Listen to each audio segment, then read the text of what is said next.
ओम शांती। आजच्या या शुभ संध्याकाळी आपण सर्वजण इंजिनियर्स एकत्रित झालेलो आहोत आणि या ज्या प्रिमायसेसमध्ये ब्रह्माकुमारी विश्वविद्यालयाच्या आपल्या या अहिल्यानगर सेवा केंद्राच्या मुख्य संचालिका राजेश्वरी दीदीजी, आपल्या समर्पित दीदी यांच्या सर्वांच्या उपस्थितीत आज हा इंजिनियर लोकांचं गेट टुगेदर आपण करत आहोत आणि एम्पॉवरमेंट जी आहे इंजिनियरची त्याविषयी थोडंसं चिंतनही आपण करणार आहोत। इंजिनियर या शब्दामध्येच आपलं कार्य सामावलेलं आहे। जसं इंजिन सर्वात पुढे असतं आणि त्याच्या मागे अनेक डबे असतात, तशा प्रकारे इंजिनियर हा प्रत्येक कार्याचा एक स्टार्टिंग पॉईंट असतो, सर्वांना एनर्जी देणारा मुख्य पॉईंट असतो आणि मग त्याला फॉलो करणारे भरपूर असतात आणि ज्याचं वेल बिगिन इज हाफ डन, ज्याचं स्टार्ट चांगलं आहे त्याचा एंडसुद्धा चांगला असतो। त्यामुळं इंजिनियर व्यवसायामध्ये एक नवनिर्मितीचं काम हे आपण करत असतो आणि परमात्मासुद्धा एक फार चांगला इंजिनियर आहे, इतका सुंदर इंजिनियर आहे। काय आहे, परमात्म्याविषयी आपल्या अनेक मान्यता आहेत। कुणी श्री नारायण यांना परमात्मा मानतो, कोणी श्रीरामांना परमात्मा मानतो, कोण देवीला परमेश्वर मानतो। तर परमेश्वराविषयी प्रत्येकाचे आपापले विचार आहेत आणि त्याच्यामागे फार उत्कट मोठी अशी भावना असते। परंतु वास्तविक परमात्म्याला जाणून घेणं हे सुद्धा अत्यंत महत्त्वाचं आहे, ज्याला आपण प्रभू म्हणतो, ईश्वर म्हणतो, परमात्मा म्हणतो, अल्लाह म्हटलं जातं, त्याला गॉड म्हटलं जातं, समजलं। हे सर्व एकालाच म्हटलं जातं। एकच आंबा आहे, त्याला कुणी मँगो म्हणेल, कुणी आम म्हणेल। भले आम म्हटलं काय, मँगो म्हटलं काय किंवा आंबा म्हटलं काय, वस्तू एकच आहे ना, नावं अनेक आहेत। तसे ज्याने त्याने आपल्या अनुभूतीप्रमाणे त्याचं वर्णन केलेलं आहे। परंतु जी वर्ल्ड ऑलमायटी अथॉरिटी जी आहे, वर्ल्ड ऑलमायटी अथॉरिटी ती एक परमात्माच आहे आणि प्रत्येकाला ज्या वेळेला ऊर्जेचा जो स्रोत आहे, प्रचंड ऊर्जेचा स्रोत म्हणजे परमात्मा आहे। आता पहा, आपली जी पृथ्वी आहे ती पृथ्वी जमीन एक पट आहे, जमीन एक पट आहे, 3 पटीने पाणी आहे, पृथ्वीच्या 3 पटीने पाणी आहे, तरी आपल्याला पाण्याचा दुष्काळ असतो ना। नगरला तर विशेष दुष्काळ असायचा, मग असं का, तिप्पट पाणी असताना दुष्काळ का? कारण ते जे 3 पट पाणी आहे ते काही पिण्याच्या लायक नाही आहे किंवा शेतामध्ये वापरण्याच्या सुद्धा लायकीचं नाही। मग जर मनुष्याला जीवन जगायचं असेल आणि जल ही जीवन है, पाणी म्हणजे जीवन आहे, प्रत्येक मनुष्य मात्राचा, वनस्पतींचं सुद्धा जल ही जीवन आहे। परंतु मग त्याला जे पाणी पाहिजे ते जर प्राप्त करायचं असेल तर काय करावं लागतं? पहा, 3 पटीने पाणी समुद्रामध्ये आहे, परंतु ते खारं पाणी आहे। कसं आहे? खारं पाणी आहे, त्याचा आपण उपयोग करू शकत नाही। तर मग आपल्या सर्वांना जीवितांना जिवंत ठेवण्यासाठी जे गोडी पाणी पाहिजे, त्या गोड पाण्याला निर्माण करायचं काम कोण करतं? गोड पाणी निर्माण करायचं काम कोण करतं?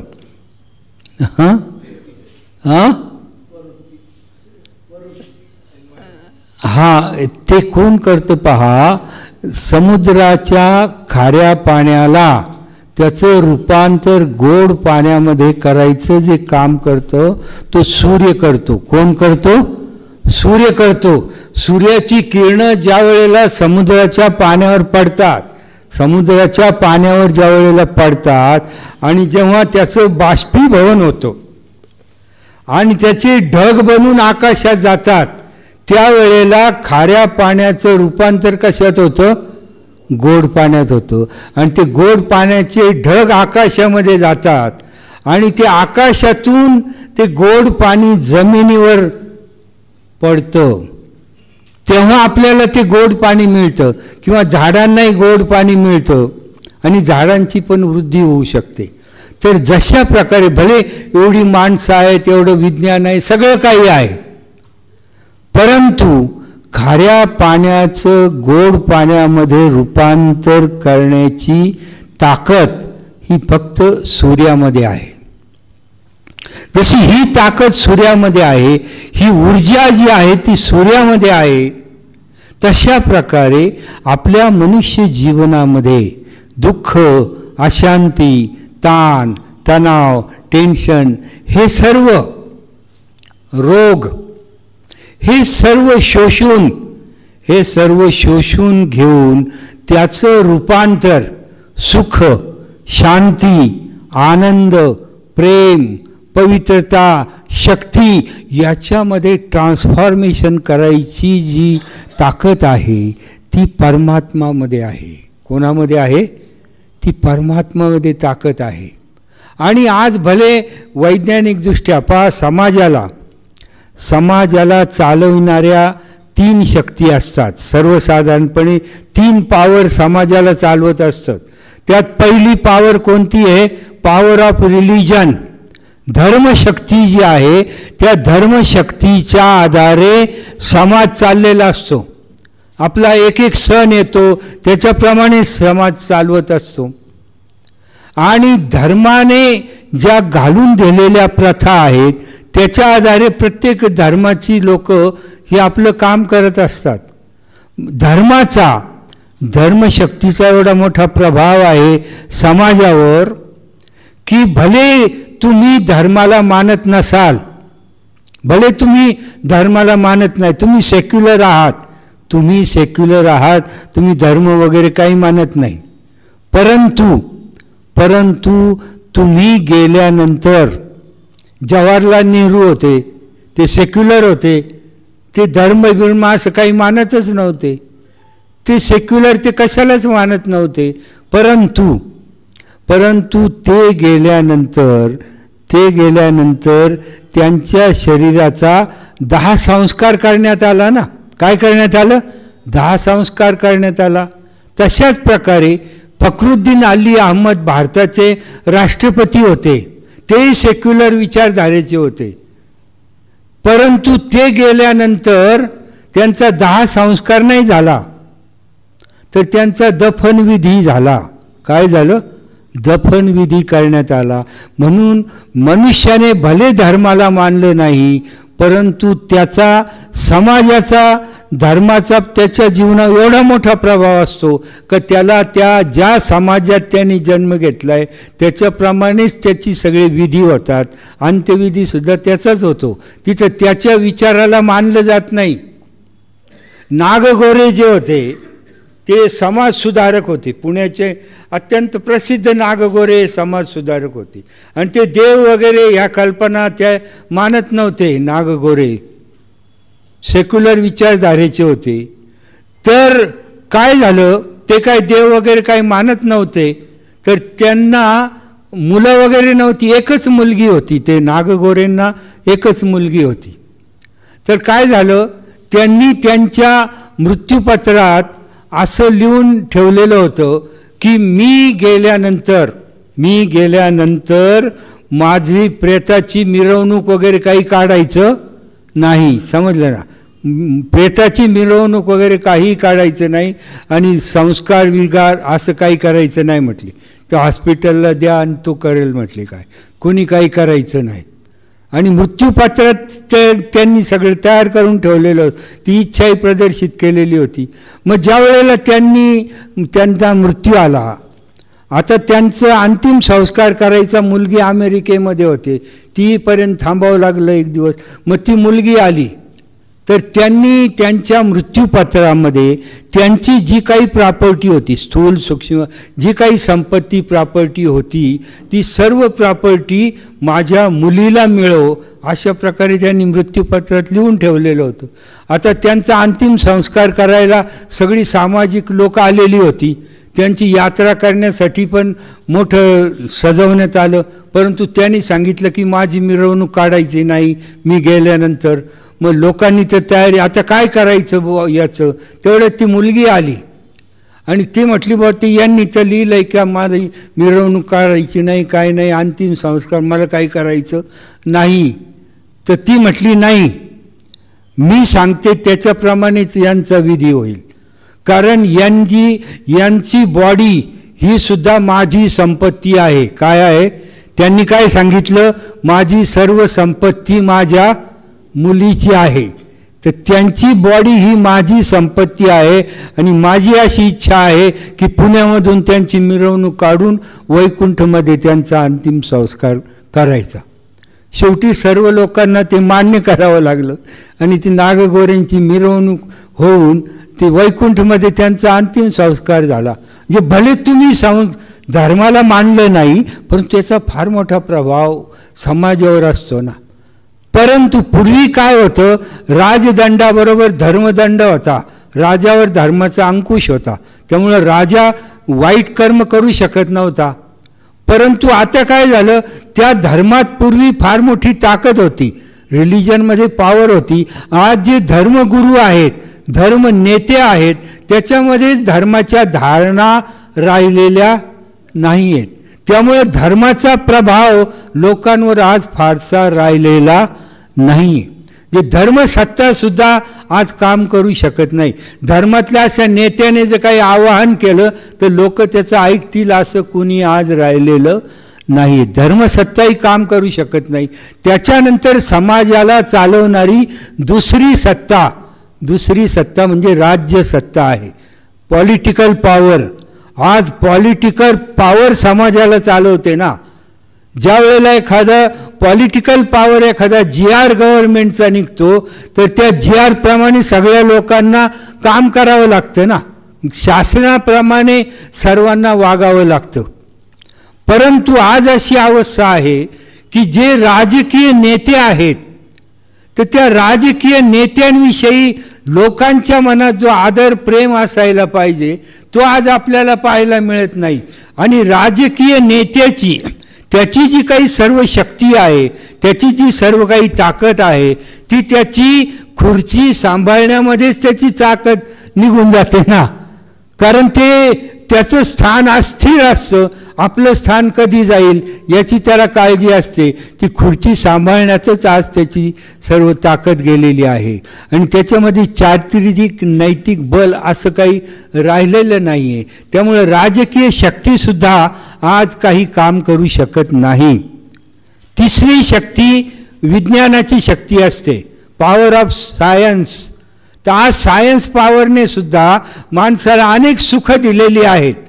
आजच्या जगातली जास्तीत जास्त सर्व सुख जर आपण पाहिले ना, आता आपल्याला जी सुख मिळतात ना, ती 80% सुख ही इलेक्ट्रिसिटीवर आधारलेली आहेत. 80% सुख ही इलेक्ट्रिसिटीवर आज आधारलेली आहे. आज आपण इलेक्ट्रिसिटीवर मॅक्झिमम अवलंबून आहोत. आपलं दळणसुद्धा दळणारी इलेक्ट्रिसिटीच आहे. प्रत्येक कामामध्ये आपली इलेक्ट्रिसिटी आहे. आता विचार करा, भारतामध्ये कोयना डॅम आहे. अर्ध्या महाराष्ट्राला कोयना डॅमची वीज मिळते. आता कोयनेवर अनेक धरणीकंप, हळूहळू धरणीकंप होत आहेत. धरणीकंप जे होतात, अर्थक्वेक, त्याचं मेजरमेंटचे यंत्रही लावलेत. दिवसेंदिवस त्याचं प्रमाण वाढत आहे. एखादा मोठा अर्थक्वेक झाला आणि कोयना डॅम जर फुटलं गेलं तर अर्धा महाराष्ट्र अंधारात जाईल. काय होईल? अंधारात जाईल. आणि मग काय तुमच्या वितरणला फोन करून लाईट येईल का? लाईट येणार नाही. कधी येईल? पुन्हा मनुष्य खालच्या युगामध्ये जाऊन पोहोचेल. तर याच्यासाठी विज्ञानाने दिलेली जी साधना आहे ते साधनाचं काम आहे सोय करणं, त्याचं काम आहे सोय करणं. सुख देणं हे त्याचं काम नाही आहे, सोय करणं हे काम आहे. आज त्याच विज्ञानाने मोठमोठे अणुबॉम्ब, हायड्रोजन बॉम्ब बनवून ठेवले. भस्मासुरासारखी, ज्याचं शास्त्रात भस्मासुराचं गायन आहे की त्याला वर प्राप्त होता, तो ज्याच्या डोक्यावर हात ठेवील त्याचं भस्म व्हायचं. या विज्ञानाने भस्मासूर बनवून आज मोठमोठे अणुबॉम्ब तयार करून ठेवले. साधी गोष्ट आहे का? हिरोशिमा नागासाकीवर जेव्हा अणुबॉम्ब टाकण्यात आला त्यावेळेला पूर्णपणे जपान, जर्मनी शरण आलेलं होतं. जे युद्ध संपलेलं होतं ते शरण आले होतं. परंतु अमेरिकेला त्यांनी जे अणुबॉम्ब तयार करून ठेवले होते त्याची टेस्ट घ्यायची होती की याचा काय परिणाम होतो, त्याची टेस्ट घ्यायची होती.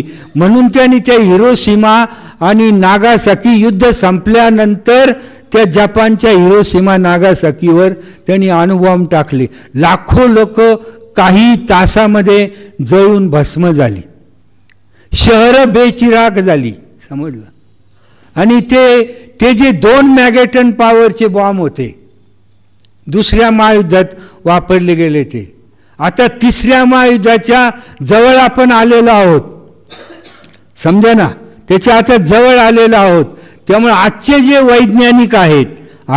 वैज्ञानिक आहेत ते त्यावेळेला जे अणुबॉम्ब वापरले तर ते आजचे वैज्ञानिक त्याला बेबी बॉम्ब म्हणतात. काय म्हणतात?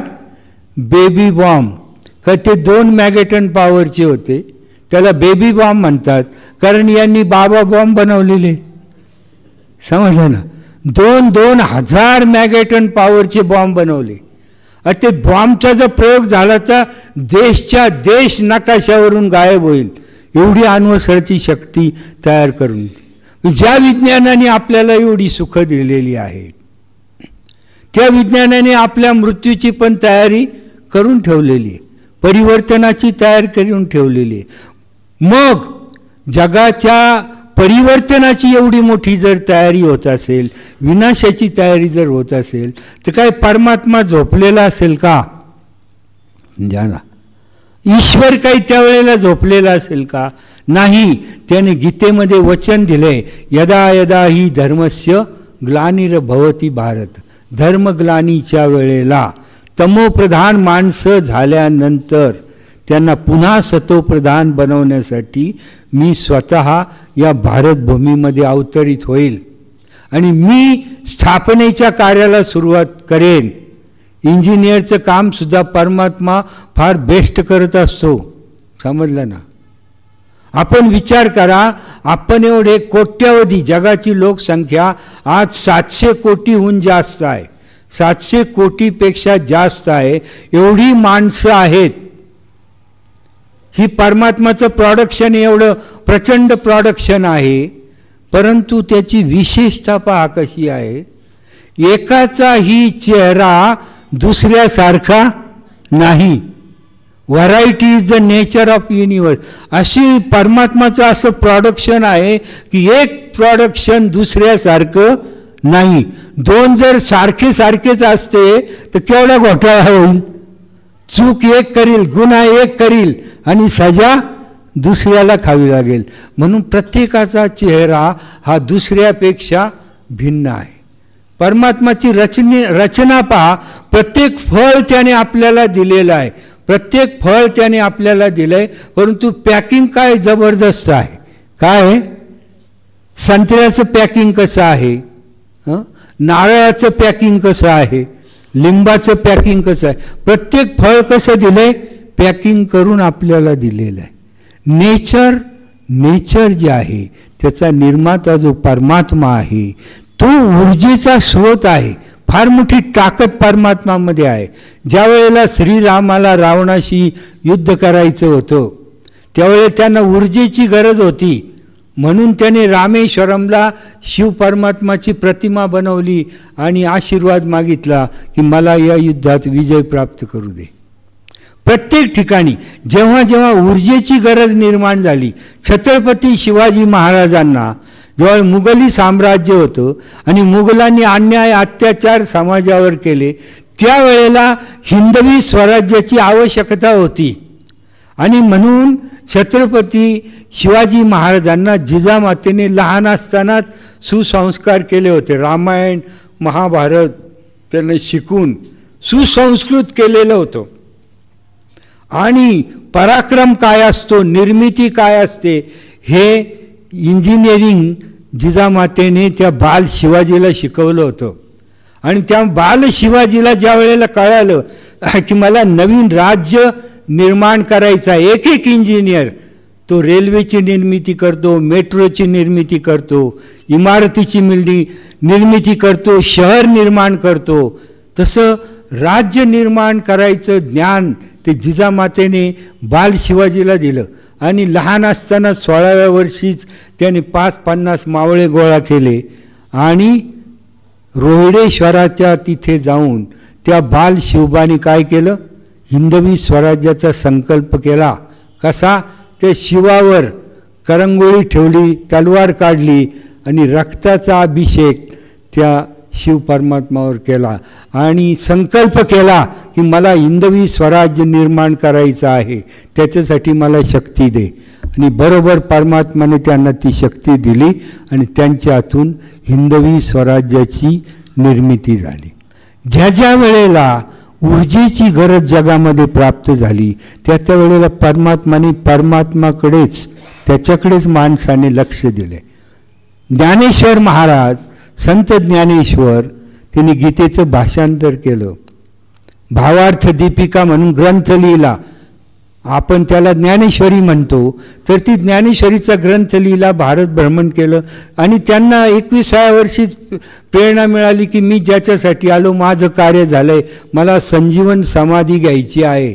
पसायदान मागितलं त्यांनी, म्हणजे प्रसाद मागितला परमात्माकडून ज्ञानेश्वरांनी, आणि तो सगळ्या जगासाठी मागितला, स्वतःसाठी काही मागितलं नाही.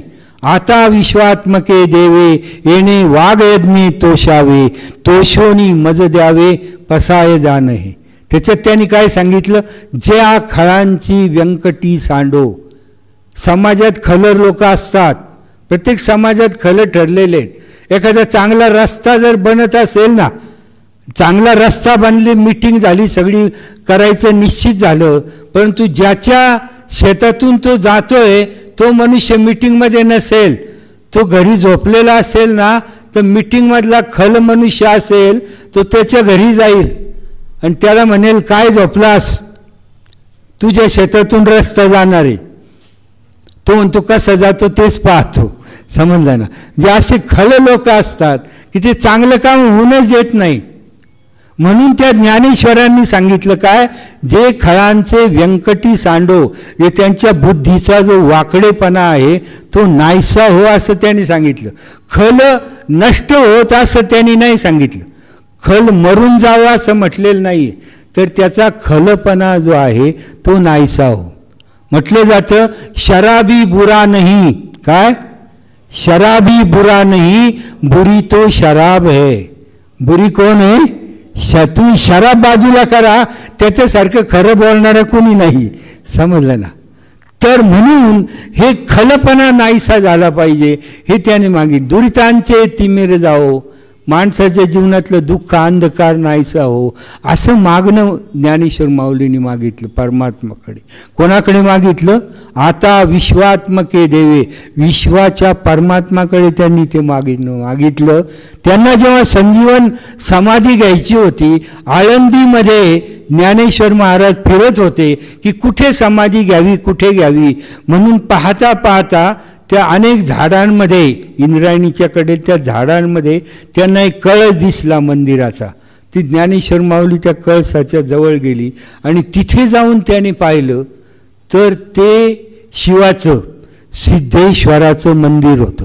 त्यांना फार आनंद झाला की माझा पसायदानाचा जो संकल्प आहे तो पूर्ण करायची ताकद कोणामध्ये आहे, या सिद्धेश्वरामध्ये आहे. या सिद्धेश्वरामध्ये तो संकल्प सिद्ध करायची ताकद आहे. म्हणून ज्ञानेश्वर महाराजांनी सिद्धेश्वराला साक्षी ठेवून समाधी घेतलेली आहे. पुढे सिद्धेश्वर आहे आणि त्याच्या समोर ज्ञानेश्वर आहे, जे त्यांनी सुद्धा सिद्धेश्वरापुढे समाधी घेतलेली आहे. मागच्या 2 वर्षापूर्वी आम्हाला शिर्डीला जाण्याचा योग आला. शिर्डीला साईबाबांची काही 100 वर्ष झालेली होती. तर तिथे ज्या वेळेला 1 दिवस आपल्याला दिला होता त्यांनी, तर तेव्हा मग मी काय म्हटलं की रोज शिर्डीमध्ये 4 ते 5 हजार लोक दररोज येतात, दररोज साईबाबाच्या पायावर डोकं टेकतात, त्यांचं दर्शन घेतात. तर मी म्हटलं रोज 4-5 हजार लोक साईबाबांच्या पायावर डोकं ठेवतात, परंतु आता अशी वेळ आलेली आहे की तुम्ही साईबाबाच्या पायाकडे नका पाहू. कोणाकडे पहा? साईबाबाच्या बोटाकडे पहा. कुठे पहा? बोटाकडे पहा. साईबाबांनी काय सांगितलं? सबका मालिक एक. सबका मालिक एक म्हणून त्याने परमात्म्याकडे इशारा केला. साईबाबांना काय अवघड होतं का सबका मालिक एक म्हणायला? अवघड होतं का? नाही, परंतु ते प्रामाणिक होते. त्यांनी सांगितलं का मालिक कोण आहे? तो परमात्मा आहे. आणि आता तुम्हाला आनंदाची गोष्ट सांगतो. त्या गीतेच्या वचनानुसार जो आत्तापर्यंत अप्रत्यक्षपणे परमात्माने काम केलेलं आहे, ते आता प्रत्यक्ष चैतन्य रूपामध्येच परमात्मा या भारत देशामध्ये आलेला आहे. आज माउंट आबूला परमेश्वराचं अवतरण होतं, त्याचं मार्गदर्शन दिलं जातं. माउंट आबूला आज प्रत्यक्षामध्ये चैतन्यामध्ये मार्गदर्शन केलं जातं. या ईश्वरीय विश्वविद्यालयाचे 20 प्रभाग आहेत. समाजाचा प्रत्येक प्रभाग, मेडिकल प्रभाग आहे, इंजिनियर विंग आहे, ग्रामविकास विंग आहे, महिला विंग आहे, यूथ लोकांची विंग आहे, एज्युकेशनची आहे. तर अशा म्हणजे डिफेन्सची सुद्धा मोठी प्रभाग आहे. असे 20 समाजाच्या प्रभागाची विंग आहे. आणि प्रत्येक प्रभागाला परमात्म्याने जे आध्यात्मिक ज्ञान दिलेलं आहे त्याचं मार्गदर्शन प्रत्येक प्रभागाला दिलं जातं. आत्तापर्यंत समाजामध्ये काय झालं तुम्हाला प्रॅक्टिकल सांगतो काय झालेलं आहे. आज अशी अवस्था झालेली आहे की आपण मेडिकलचं नॉलेज देऊन, मेडिकलचं ज्ञान देऊन डॉक्टर हजारो तयार केलेले आहेत. मला एका मेडिकल कॉलेजचे डीन भेटले होते, रिटायर्ड झाले होते डीन. तर त्याने म्हटले भाईजी मी तुम्हाला माझा अनुभव सांगतो की मी डीन असताना भरपूर मेडिकलमध्ये सेवा केली, पण रिटायर्ड झाल्यावर माझी अशी इच्छा होती की मी भारतातल्या प्रमुख शहरामध्ये विनामूल्य 6-6 महिने मोठमोठ्या हॉस्पिटलमध्ये सेवा द्यावी असा संकल्प होता. त्याचं मी नियोजन केलं आणि मी या देशातल्या मोठमोठ्या हॉस्पिटलमध्ये मद्रास, कलकत्ता, दिल्ली, बॉम्बे अशा मोठमोठ्या हॉस्पिटलमध्ये मी प्रॅक्टिस केलं म्हटले 6-6 महिने विनामूल्य. परंतु त्याने सांगितलं तुम्हाला काय सांगू म्हटले, आज या मोठमोठ्या शहरातल्या हॉस्पिटलची अशी आज अवस्था आहे म्हटले बाई की अनेक मोठमोठ्या हॉस्पिटलमध्ये नॉन ऑपरेटेड बिलं केली जातात. मी म्हटलं डॉक्टर साहेब नॉन ऑपरेटेड बिलं म्हणजे काय?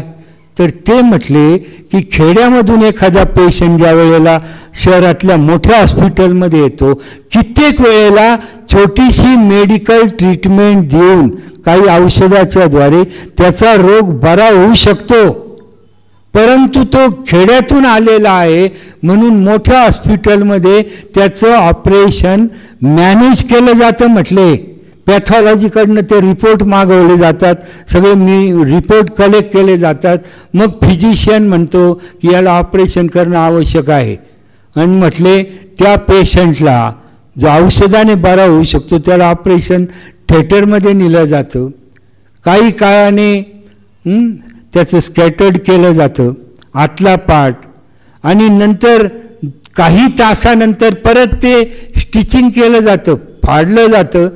काही तास ठेवून पुन्हा त्याचं स्टिचिंग केलं जातं, त्याला बाहेर काढलं जातं आणि लाखो रुपयाची बिलं नातेवाईकांच्या हातामध्ये दिली जातात म्हटले. हे सर्रास चाललं म्हटले. आणि हे आपण काही नाहीसं करू शकत नाही, कारण आम्ही काय केलं मेडिकलचं ज्ञान देऊन फक्त डॉक्टर बनवले, परंतु सुसंस्कृत डॉक्टर नाही बनवले.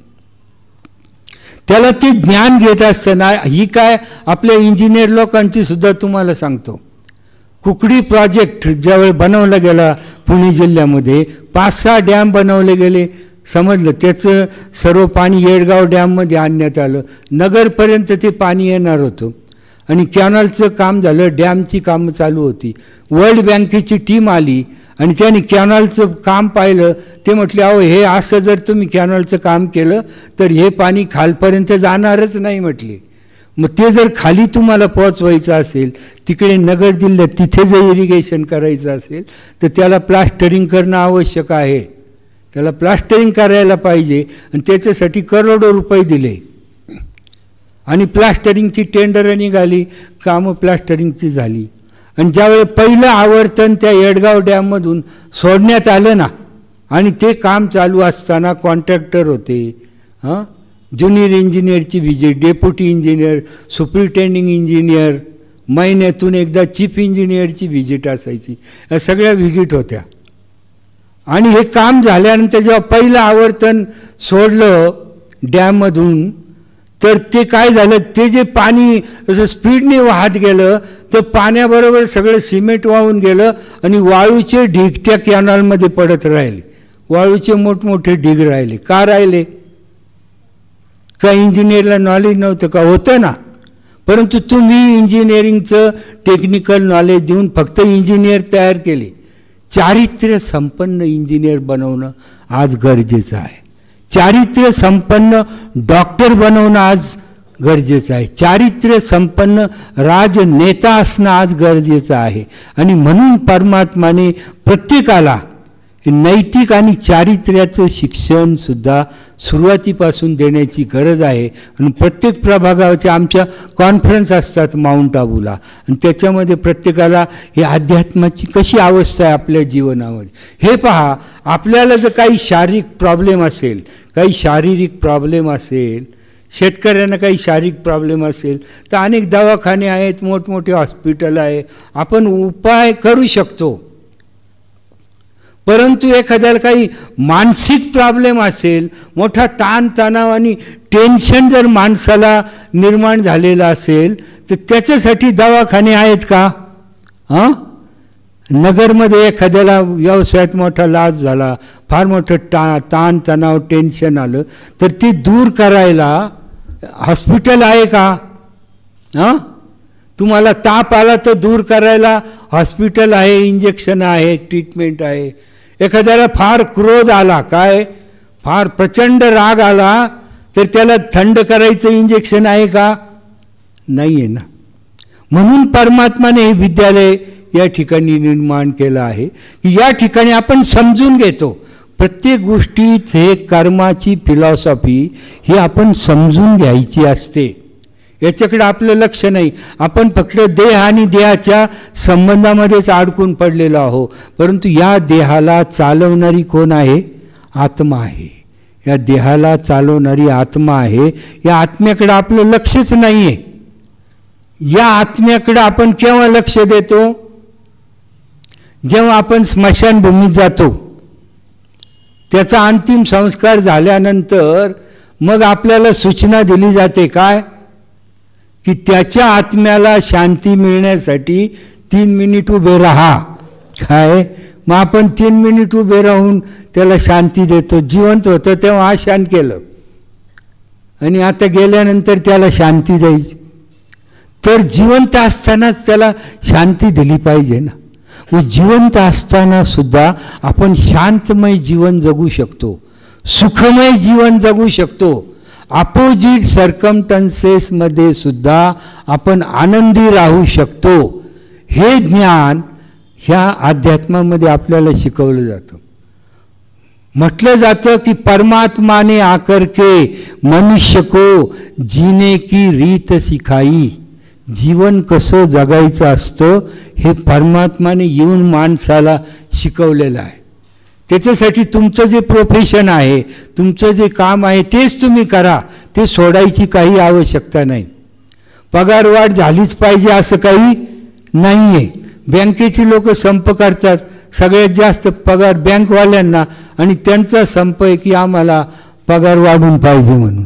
तर इच्छेला काही हे नाही ना, मोजमाप नाही आहे.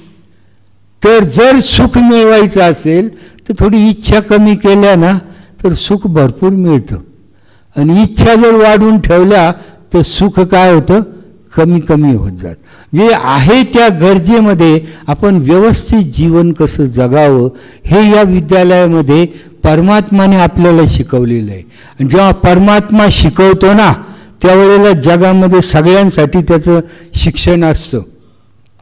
त्याला अंगठे बहादर, मी हैदराबादला एकदा गेलो होतो आमच्या क्लासमध्ये, तर हैदराबादच्या सेंटरवर असे माता होत्या, इकडे भाई लोक होते, तिथे चांगले VIP. आंध्राच्या हायकोर्टचे जस्टिस ईश्वेश्वरय्या, ते ईश्वेश्वरय्या बसले होते, इकडे 4-5 मातासुद्धा बसलेल्या होत्या. आणि सगळं क्लास वगैरे झाला, सगळ्यांच्या चेहऱ्यावर खुशी होती, आनंद होता. मग त्याच्यानंतर मग ते मी त्या मातांना विचारलं की आज ही जी मुरली परमात्माने चालवली तर तुम्हाला काय वाटलं. ते म्हटले आम्हाला फार आनंद झाला, जे आमच्या मनात चाललं होतं त्याचं उत्तर आज आम्हाला बाबांनी मुरलीमधून दिलं. मी सरांना विचारलं तुम्हाला काय वाटलं. ते म्हटले मला आजच्या मुरलीतून फार मोठा विचार मंथनाचा फार मोठा विषय मिळवला, त्यामुळं मी खुश आहे. म्हणजे एकाच धड्यामधून त्या मातांना मी विचारलं, 3-4 मातांना, माताजी तुमचं एज्युकेशन काय आहे. तर त्यांनी अंगठा दाखवला की अंगठे बहादूर आहे. तर मी म्हटलं अंगठे बहादूर व्यक्ती आणि एका हायकोर्टच्या जस्टिसला एका वेळेला प्रसन्न करायची, दोघांना एकाच वेळेला शिकवायची जी ताकद आहे ती परमात्माच्या शिक्षणामध्ये आहे. तिथे तुम्हाला या शिक्षणाची आवश्यकताच नाही, ही ताकद परमात्मामध्ये आहे. आमच्या क्लासमध्ये पुण्याच्या आजोबा, वडील आणि मुलगा, नातू तिघही एका वेळेला बसतात आणि डायरी पेन घेऊन लिहित असतात. जे तिन्ही पिढ्यांना एकाच वेळेला शिकवायची ताकद या ईश्वरी ज्ञानामध्ये आहे. आणि हा जे परमात्माने जे ज्ञान दिलेलं आहे, तुम्हाला सांगतो ह्या ईश्वरी विश्वविद्यालयामध्ये आध्यात्मिक ज्ञान दिलं जातं. त्यामुळे इथे सगळ्या धर्मातली लोक आहेत, ख्रिश्चन आहेत, मुस्लिम आहेत, बौद्धी आहेत, हिंदू लोक, सगळे लोक हे परमात्माचं ज्ञान हे सगळ्या आत्म्यापर्यंत जाऊन पोहोचतं ना. त्याला धर्म अडवू शकत नाही. ईश्वरीय ज्ञानाला धर्म आडवा पडू शकत नाही किंवा जात त्याला अडवू शकत नाही. समजलं ना. जातसुद्धा काही साधी नसते. जात कशाला म्हणायचं, जी जात नाही त्याला जात म्हणतात. या 21व्या शताब्दीमध्ये सुद्धा अजूनही जिवंत आहे. समजलं ना. तर अशा प्रकारे याच्या सगळ्याच्या पलीकडे घेऊन जाणारं ज्ञान परमात्मा आज माणसाला देतो. आणि हे ईश्वरीय ज्ञान आपण घ्या. तुम्हाला सांगतो एक काळ ब्रिटिशाचं सगळ्या जगावर राज्य होतं, अनेक ठिकाणी त्यांचं राज्य होतं.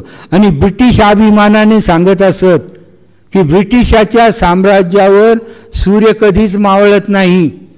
5 खंडामध्ये त्यांचे देश होते, सूर्य कधीच मावळत नाही. परंतु आज परिस्थिती वेगळी आहे, अनेक देश स्वतंत्र झालेले आहेत. आज ब्रिटिशाच्या साम्राज्यावर सूर्य मावळतो, परंतु आम्ही अभिमानाने सांगतो आज ब्रह्माकुमारी विश्वविद्यालयावर सूर्य कधीच मावळू शकत नाही. कारण 5ही खंडात 142 देशांमध्ये आज हे ईश्वरीय विद्यालय जाऊन पोहोचलेलं आहे. भारतामध्ये प्रत्येक राज्यामध्ये शेकडो सेवा केंद्र आहे, 8500 सेवा केंद्र आहे. भारताचं कन्याकुमारीपासून काश्मीर, सोमनाथपासून कलकत्त्यापर्यंत कोणतंही राज्य तुम्ही सांगा, कोणतंही शहर सांगा, आम्ही तुम्हाला ब्रह्माकुमारी विद्यालयाचा पत्ता सांगतो की कुठे ब्रह्माकुमारी विद्यालय. जे परमात्माने त्याचं स्थापनेचं कार्यसुद्धा गुप्त रूपामध्ये चाहू बाजूने पसरवलेलं आहे. तिकडे विनाशाची जेवढी तयारी आहे त्याच्या काही पटीने परमात्म्याने स्थापनेची तयारी केलेली आहे. माणसाला देवता बनवायचं शिक्षण आज परमात्मा देतो आहे. या विद्यालयाचं टार्गेटच आहे की माणसाला देव बनवायचं. जसं मेडिकल कॉलेज आहे, इंजिनिअरिंग कॉलेज आहे, लॉ कॉलेज आहे, तसं हे देवता बनायचं कॉलेज आहे. कुठल्याही वयाची व्यक्ती असू द्या, कुठल्याही जाती धर्माची व्यक्ती असू द्या, कुठल्याही एज्युकेशनची व्यक्ती असू द्या, त्या सर्वांना हे खरं खरं आध्यात्मिक ज्ञान देऊन त्याला देवता बनवण्याचं काम ह्या ईश्वरीय विश्वविद्यालयामध्ये आज चाललेलं आहे.